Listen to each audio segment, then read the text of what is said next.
All right. Hi. First off, before we get started, thanks for watching. This will be fun. I don't know how long this is going to be, but it's probably going to be kind of long. So here we go. Today we're doing a CD review. I don't do these very often, but today we're doing Shine a Light by Bryan Adams. You can't tell this is Shine a Light by Bryan Adams because the title's not on the cover. I don't know why, but there you go. Shine a Light by Bryan Adams. So before we get started, I want to mention that I'm a huge Bryan Adams fan. If you know me at all, then you know this. On this channel, there's actually another video that's I think it's almost an hour long, where I talk about all the Bryan Adams records, all my Bryan Adams stories. I rank all the Bryan Adams records from worst to best. Here's my Bryan Adams t-shirt that I got on the 98 tour when he was touring on, or 99 tour when he was touring on a day like today, where I drove like 300 miles to go see him because I'd never seen him before. Here's all my Bryan Adams CDs. I have I got all this stuff. And then I got all of it. I got it all. I love it all. The guy's music has meant a lot to me. He's been an influence on my songwriting. He's been an influence in my life. And then there's just random stuff. I got singles. I got a bunch of CD singles. I love the guy. I'm a huge, huge, huge fan. Huge. So I'm not, what I'm going to say all comes from knowledge. Like I'm a knowledgeable fan. So I put it that way. I love almost everything except this piece of absolute garbage. I have a CD review of this also on my channel, so go check that out. It's 40 seconds long. I'm not kidding. So I'm not really sure exactly what I'm going to say or in what order I'm going to say it. I'm just going to kind of let it out. So let's start here. The record overall. Oh, let me say this. If you disagree with me, it's fine. Okay. Like I've noticed when I leave, I stopped leaving album reviews. I used to do it, but I stopped because basically, if I don't come on here and say how wonderful this thing is, whatever I'm talking about, I get a lot of shit.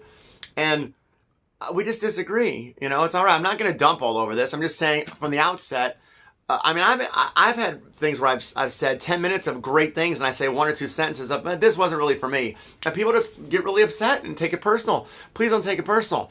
All right? I don't take it personal if you don't like something I like. You know, I'm sure there's stuff in here that you don't like, but so be it. And if you get joy out of anything, I think that's awesome, and I'm envious. So listen, if I say a negative thing and you disagree, we just disagree. It's a wasted energy to go back and forth. I'm not going to go back and forth. I'm just going to delete any kind of comments because it doesn't really matter. This is just my opinion, and it doesn't matter. My opinion doesn't matter. But I'm sharing it anyway because some people asked for it, believe it or not. So here we go. Shine a Light. Overall, it's okay.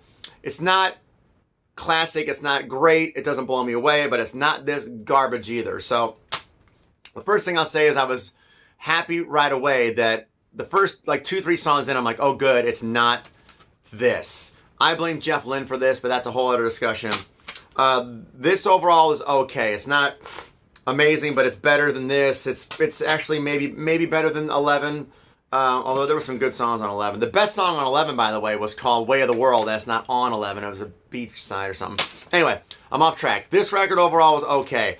The songwriting was done by the usual suspects in the Bryan Adams camp. So some songs by Jim Vallance, some by Gretchen Peters, and then there's Thornley. I don't know how to say it. I know his first name. And then Adam Kennedy. Is it Adam Kennedy? I think it kind of has an overall feel of somewhere between this and this. Like there's the same songwriters that are on here are on the new one, but it's kind of got more of a production and a kind of more feel of this one. So I'm going to go through song by song real quick, and then I'm going to give you my overall impression at the end, which I think is interesting. But of course, I think it's interesting.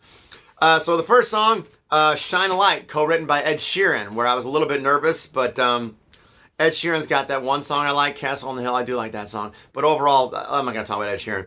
But Shine a Light, actually pretty good. It's upbeat, it's positive. After I heard it a few times, it kind of, it felt, I was okay with it. I liked it. For what it is. And again, I should say this. Bryan Adams still has his voice. The guy still's got his voice. I mean, he's like, every time I've seen him live, he's impeccable. He's got to be the easiest dude in the world to record. Like, he's still got his voice. So there's no way around that. It's good that he still sounds like himself. So Shine a Light, pretty good. The second song says featuring Jennifer Lopez, so I didn't listen to it because I can't stand Jennifer Lopez. Let me rephrase that. I should say that. I don't understand why she's as popular as she is or has been for 20 years. She's an okay singer, okay actress, good dancer, but she doesn't really excel at any one thing to where I understand why she has a 20-year career. I don't get it. But I'm not gonna. No, I can't. I just can't take it seriously. Sorry. Again, don't get mad at me. I'm just giving my opinion. You don't agree? Great. You don't agree. The next song, Friday Nights. Part Friday night, part Sunday morning. Oh, also, I wanted to mention this real quick. The lyrics for the first two songs are printed in the book, and none of the rest of the lyrics are printed in this book. Why? It kind of, I don't understand that at all, and it kind of disappoints me because I like the lyrics. I like the words matter, and I'm wondering if those are the singles, so they put the lyrics to the singles in here. I know I've seen that once or twice in some other records where they only print a couple of the songs, but like Led Zeppelin 4 has Stairway to Heaven and no other of the words, but it's Stairway to Heaven. But I don't get that, and it bugged me. It's just inconsistent, and it got under my skin a little bit. But anyway, part Friday night, part Sunday morning. I think that was, who wrote that?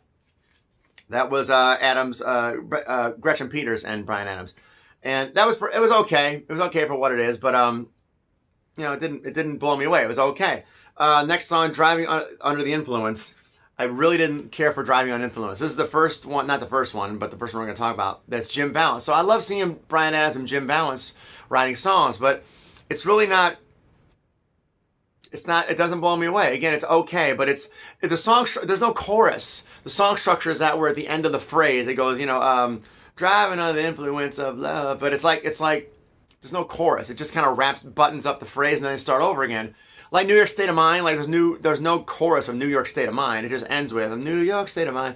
Now I love New York State of Mind, but generally I don't really care for songs like that. I want a song with a chorus, and it doesn't have a chorus, and it's kind of rockabilly, and it's just kind of like, it's nothing all that great. So whatever. The next song, All or Nothing. I like All or Nothing. That's a decent song. The production could have been a little bit bigger, but I like that song. That's one that sounds like it could be classic Bryan Adams. So I dug that one. No Time for Love. Didn't understand that song at all. It starts really strangely, and then it's short, and it's just, the beat throws me all off. I'm going to talk about that at the end, why overall this album was a little weird for me. But again, it was okay. I Could Get Used to This by Bryan Adams and Jim Valance. Again, Adams and Valance, I'm like, yes, that song is not even a song. It's like 1 minute and 40 seconds. It doesn't, it's odd. It's like a demo. It's like you would produce this and go, take it to the band and go, here's this something. Maybe we can make something out of this. Like there's no core. It's really weird. It's not even a song. It's just like this little snippet of something. And it's disappointing when it's Adams and Valance. Talk to Me is like the ballad, and it's okay. But you know, Bryan Adams, I could always, even the bad records, are they not as good records, I should say. You could always rely on Bryan Adams for those ballads, man. The Bryan Adams ballads, there's nothing like those Bryan Adams ballads. I love them. And I know everyone kind of gets down on Bryan Adams because he's got too many ballads, but I never felt that way. I love the Bryan Adams ballads. They mean it. He sounds like he means it when he sings it. He sings it with heart. I dig the hell out of Bryan Adams ballads. All that being said, don't really care. This one's okay. It's just kind of, it's okay. I want to say it's a bad song. It's not Bryan Adams' caliber. He should be better than this. This is like, I could write this one, and I expect more. That sounds big-headed, but listen to it. All right, and then we go to probably my favorite song on here, The Last Night on Earth. Last Night on Earth is a great song. I like that. I wish the production was more rockin'. I wish it was more like a bigger, louder, more aggressive song. Like, it's a good song, but if you listen to it, like it's got like fake drums. You know, it just starts with like a drum track, and everything's really tinny, and it's a shame because that's a good song. I like that song. Nobody's Girl, again, Bryan Adams and Jim Valance. Don't like that song at all. Don't understand it. Nobody's girl, da da da da. Nobody's girl, no, but it's boring. I don't understand. And then the last song, Don't Look Back. I like Don't Look Back. That's like the one Bryan Adams, Jim Valance song here. I do like it's good. It's a good way to wrap up the record. I appreciate that. So there's a breakdown in that song where he goes like something like, how am I supposed to go on like living in the past or something like that? And the music kind of gets quiet. He just says that. And I do feel like to a degree that's a message to the fans like me. To where I don't expect him to do the same thing over and over and over again, but I still expect some I don't want to say energy. I don't know. I just think there's a bridge between this and some of the classic stuff. And then there's Whiskey in the Jars on here also, like just him and a guitar. And I listened to that for 30 seconds. I was like, does the world need another version of Whiskey in the Jar? No. Why on earth is that on here? Why on earth is Whiskey in the Jar on here? I don't get that one bit. So I mean, overall, it's okay. I give it a C. Like, it's an okay record. It's no way near as where is it? Awful as this. Like, there's still some good songs in here. Like, I like The Last Night on Earth. I love that. All or Nothing is good. Shine a Light is good. Don't Look Back is good. The rest, I can kind of do without, you know, honestly. And poor Keith Scott, man. Keith Scott is one of the best lead guitar players that there's been in terms of being very melodic and notey. Like, that dude is a great lead guitar player. And there's just nothing for him to do. There's nothing for him to do on here. Like, at least there's a couple songs like, again, Last Night on Earth, when he had a moment to shine. But man, I feel bad for Keith Scott. I love Bryan Adams. I really do. I just wish there was, when there's an opportunity, when there's a couple songs on here that could rock, like if you took The Last Night on Earth and had like real drums and beefed up the guitar and really sang that, like, it'd be a great song. Just like one or two or three of those for like the diehard fans like me who just want to hear a little bit of what we remember, some Waking Up the Neighbors kind of territory. You don't do the whole record like that. I understand you don't want to look back, but a couple songs, throw us a bone. Like, oh yeah, that's great. That was worth the price of admission. You know, like the meat is here. Like the guts of the songs you need are here. Some of these songs are really great. And if you sped The Last Night on Earth up a little bit and re-recorded like some bigger guitars, that would be a killer track that we are all aching for. And then the rest of the record, just show us you can still do it, because the guy can still sing. And I wonder if this record was like songs that they wrote for this that they didn't use, and they went back and kind of reworked them a little bit, just because we haven't seen Gretchen Peters and Adam, I forgot the last name now. It doesn't matter. I mean, it does matter. No, let's get the name right. Adam Kennedy. We haven't seen them involved since this in 20 years. So I don't know if they came back into the fold or they just went and dusted off some old songs. I don't really care either way. But I think there could have been a little more substance to some of these songs, like in terms of how they were recorded. Now, I'm going to mention something that's very bizarre maybe, and this might explain personally why I didn't get into a lot of these songs. The rhythm on a lot of these, the beats, are not what we all love about Bryan Adams records. Like, those of us who love Bryan Adams, think of any Bryan Adams song you love, any of them. They all have basically a 4/4 solid rock and roll beat. You know, I need somebody, you know, that's Summer of '69. It doesn't, all those, na na na na na na, like they all have that beat. They all have that. You know, feeling is ended, ain't no use pretending, whatever. They all have that feel. And most of these songs do not. And I think that's what's really taking me out of like the rock and roll, like the pocket. I can't dig into most of these, like Shine a Light. So I got a box here to demonstrate Shine a Light, the beat, you know, shine a light, shine a... That's the beat. Don't care for that. Friday night, Sunday morning. Friday, Sunday morning. Like, I can't play the songs here because they'll take down the YouTube video because I'm using copyright stuff. But Driving Under the Influence of Love has that beat, but I don't like the song arrangement again. All or Nothing has that beat, but like No Time for Love, No Time for Love, no, it's not, I can't dig into that. I could get used to this. I could get used to this. You can't, I don't care for that. Last Night on Earth has the pocket beat, and that's why I love it. Nobody's Girl, Nobody's. I just, ugh. I can't, like one or two of those songs is fine, but the majority of this record is not a pocket rockin', like I can like dig in kind of beat. Yeah. And then I can't remember, Sunday morning. Oh yeah. Yeah. It just doesn't have that pocket. And I noticed that like 7 of these 11 songs don't have something I can really kind of dig into. They have this weird kind of no, you know, we don't really want to, can't stop this thing we started. You know, that's what we want. that's what I'm looking for. So the beats really kind of threw me off. Like rhythmically, it felt really disjointed to me most of the time. I'm not trying to crap on this record. I'm okay with it. I'm glad I got 3 or 4 more decent Bryan Adams songs in my world, because this made me think he was never going to record another good song again, ever.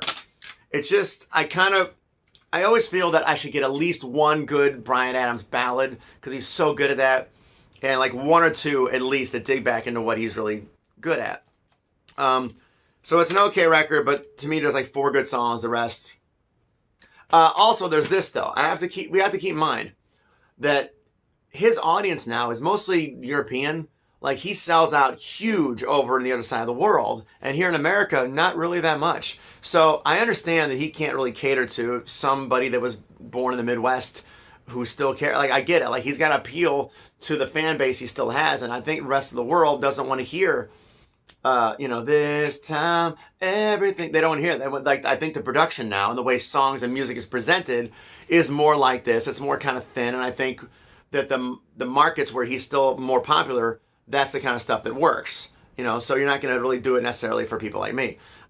So I understand that, but it kind of bums me out, I guess. So overall, it was okay. I don't know what else to say about it. I know I've talked now for 15 minutes about it. I'm sorry. I didn't mean to step on anybody's toes. I wanted to love it. If you did love this, I'm so jealous of you. I really am. I just need a little more meat. It's gotten to be, and I've used this word a lot the past few years talking about artists I grew up with loving. It's just kind of toothless. This is kind of toothless. Like, he can do better than this. I love Richard Marx. Richard Marx's last record was pretty toothless. I love Sting. Sting's last record was kind of toothless. Rick Springfield still has some bite, but his last record was like all bluesy, and I didn't really care for that. But he still kind of has the aggression, I guess. But I don't know. Like, it's okay. It's a lukewarm record. I'm glad for it. I don't understand the cover. Maybe when I get older, I'll appreciate the artistry of this, but it's just weird to me. But now I'm just nitpicking, right? Anyway, there you go. If you want to tear me apart, tear me apart. I'm just giving my opinion. I'm a huge, huge fan. I'm so glad I got it. I'm glad there's there's new songs in my life, but it's not essential at all. Unless you're a huge fan like me, you can probably pass on it. And I hate to say that, but anyway, I'm glad he did it, and I hope he makes another one. That's all I'm going to say. That's all I'm going to say. Thanks for listening to all this. I got a bunch of other stuff on this channel, so subscribe if you want to. If you want me to review any record, I'll do it, but you might not want to hear what I say, because I tend to just not like anything, right? Anyway, all right, there you go. That's my album review for Shine a Light by Bryan Adams, 2019. And that's all. Thanks for watching. Bye.